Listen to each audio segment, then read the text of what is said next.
असफल होने पर हिम्मत क्यों टूट जाती है? क्योंकि ज्ञान नहीं है, इसीलिए। असफलता और सफलता लोक की दोनों नाशवान है। लोक की सफलता क्या अविनाशी है क्या? आपका पद अविनाशी नहीं, आपका रुपया अविनाशी नहीं, आपका मकान अविनाशी नहीं, आपकी कीर्ति अविनाशी नहीं, सब मिट्टी में मिल जाती है। तो यदि हमको ज्ञान हो तो हम सफलता और असफलता में सम रह सकते हैं, दुख और सुख में हम सम रह सकते हैं, संपत्ति और विपत्ति में हम सम रह सकते हैं। जब हम सुख में फूल गए तो दुख में फिर निराश होना पड़ेगा, उदास होना। अगर सुख में हम सम रहे तो दुख हम पर उतना प्रभाव नहीं डाल पाएगा।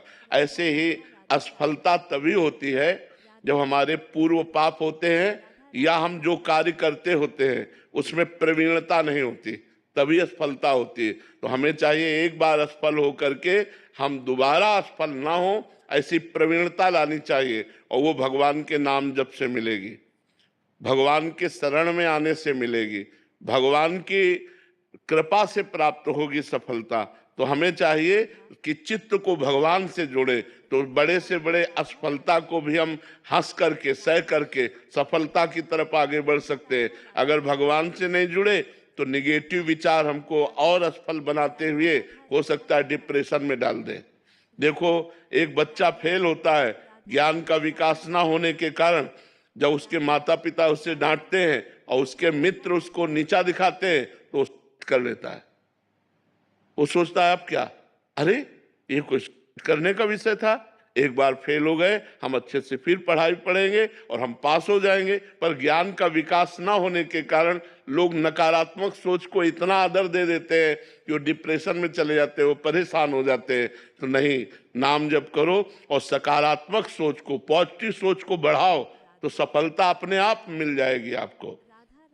जो हिम्मत रखते हैं, धैर्यवान हैं, धर्म से चलते हैं, भगवान का भजन करते हैं, एक दिन सफलता उनके चरण चूमती है। पक्का समझो, दाना खाक में मिलकर गुले गुलजार होता है।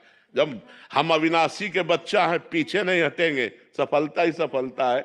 अब भगवान से नहीं जुड़ोगे, भगवान का चिंतन नहीं करोगे तो आपके पास पावर क्या है? किस पावर से आप सफलता प्राप्त करोगे? ये जितनी सफलताएं सब पुण्य से प्राप्त है, लेकिन आप भगवान से सफलता प्राप्त करो तो अविनाशी पद मिलेगा, भगवान की कृपा मिलेगी। क्योंकि भगवान जो समस्थिति है, जो समस्थिति है, दुखों सुखों संसार में, तो जो हम जिसको दुख सुख जो आ रहा है श्री जी के पास से, लेकिन समस्थिति होने पर भजन निरंतर बनेगा। हाँ, तो गुरुदेव भगवान वो स्थिति मतलब भजन करने से ही आती है। आप भजन शुरुआत करो, शास्त्र स्वाध्याय करते रहो, सत्संग करते रहो, धीरे धीरे सहनशीलता आती जाएगी। और सहनशीलता जब परिपक्व हो जाती है तो मान अपमान में, सुख दुख में, लाभ हानि में, शत्रु मित्र में, जन्म मृत्यु में समान भाव आ जाता है। समान भाव आ गया तो बहुत बड़ा संत हो गया, बहुत बड़ी बात है। उसमें फिर निरंतर भजन बनेगा, उसका अलग हाँ आनंद होगा। हाँ, निरंतर भजन तो फिर क्या है, गाड़ी पार हो गई। निरंतर भजन होने लगा तो गाड़ी पार हो गई, बस इतना समझ लो। निरंतर भजन हुआ तो ये जीवन रूपी गाड़ी भगवान के धाम पहुंच जाएगी, इस पर विश्वास कर लो।